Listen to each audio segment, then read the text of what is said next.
اس عمل کے متعلق میں صرف اتنا کہوں گا کہ میں اللہ کی ذات کی قسم کھا کے کہتا ہوں کہ اگر آپ میں سے کوئی ان کلمات کو پڑھنے کے بعد دعا کرے گا تو اللہ رب العزت اس کی دعا ضرور قبول فرمائیں گے۔ اب میں نے قسم کیوں کھائی؟ میں نے قسم اس لیے کھائی کہ حضور نبی کریم صلی اللہ علیہ وسلم نے قسم کھائی ہے۔ بسم اللہ الرحمن الرحیم۔ اللہم صلی علی محمد وعلی آلہ وبارک وسلم۔ لاکھوں کروڑوں درود و سلام امام الانبیاء شافع محشر محمد مصطفیٰ احمد مجتبی صلی اللہ علیہ وسلم اور ان کی آل طیبین طاہرین پر۔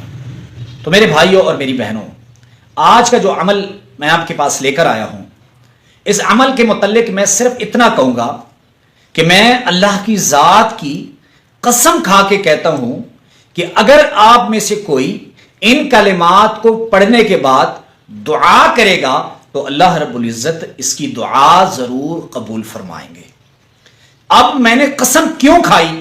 میں نے قسم اس لیے کھائی کہ حضور نبی کریم صلی اللہ علیہ وسلم نے قسم کھائی ہے۔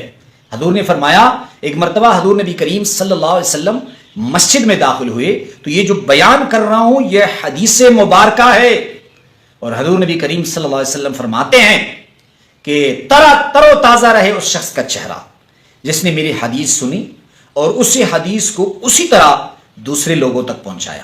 اگر آپ بھی حضور نبی کریم صلی اللہ علیہ وسلم کی دعا میں آنا چاہتے ہیں تو اس پیغام کو لوگوں تک پہنچائیں۔ تو حضور نبی کریم صلی اللہ علیہ وسلم مسجد میں داخل ہوئے اور دیکھا کہ ایک صحابی رسول کچھ عجیب کلمات سے دعا فرما رہے ہیں۔ تو حضور نبی کریم صلی اللہ علیہ وسلم نے جب ان کے کلمات سنے تو حضور نے کیا کہا کہ میں اللہ کی ذات کی قسم کھا کے کہتا ہوں کہ اس شخص نے اسم اعظم کے ذریعے دعا کی،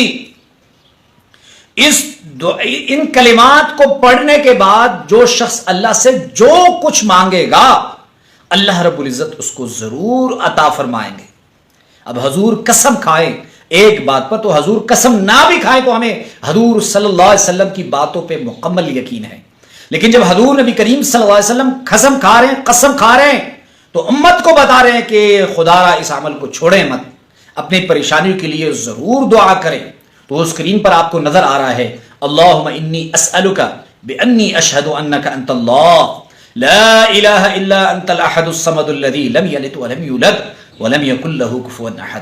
کتنے عجیب کلمات ہیں، کتنا عجیب معنی ہے، اللہم انی اسألک بانی اشہد انک انت اللہ۔ یا اللہ میں تجھ سے سوال کرتا ہوں، سوال کیوں کر رہا ہوں؟ اس لیے کہ اللہ آپ کے سوا کوئی میرا رب نہیں، انت الاحد الصمد الذی، آپ بے نیاز ہیں، کسی کے لیے آپ کی کوئی حاجت نہیں، لم یلد ولم یولد ولم یکن لہ کفوا احد، نہ آپ کا کوئی رشتہ دار ہے، نہ کوئی ہمسر ہے، نہ آپ کسی کی آپ کا کوئی اولاد ہے، نہ آپ کسی کی اولاد ہے۔